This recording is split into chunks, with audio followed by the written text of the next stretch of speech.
and is doing the government's bidding, isn't he?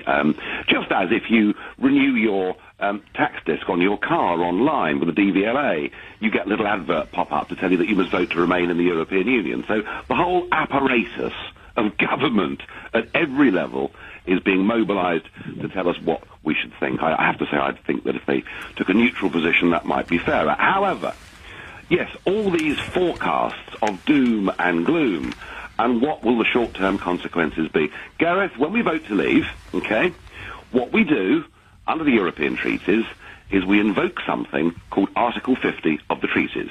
That is like an intention. It says we are leaving the European Union. We have started the process, okay? And for up to a 2-year period, those negotiations take place.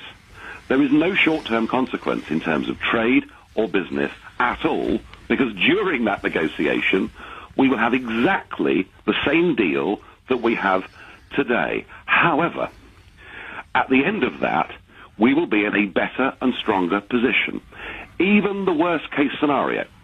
And the worst-case scenario is at the end of that 2-year process, we leave the European Union and there is no trade deal in place. Even the worst-case scenario, and relying on World Trade Organizational rules, will be better off than the rotten deal we've got at the moment. Quick response, Gareth.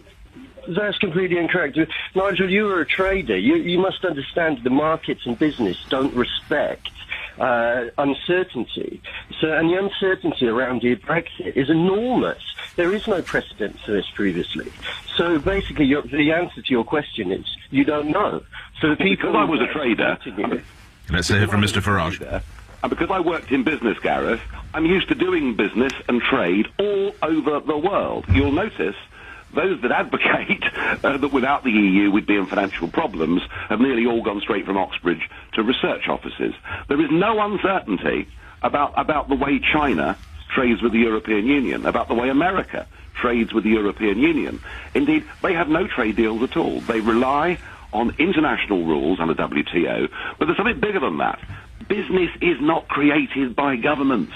Business is created because consumers choose to buy products. And Gareth, I would say this to you, that we pay £10 billion a year net to be part of a single market. And despite the fact only 12% of our economy is exports to the EU, 100% of our businesses are regulated, and we have to accept the unlimited free movement of people.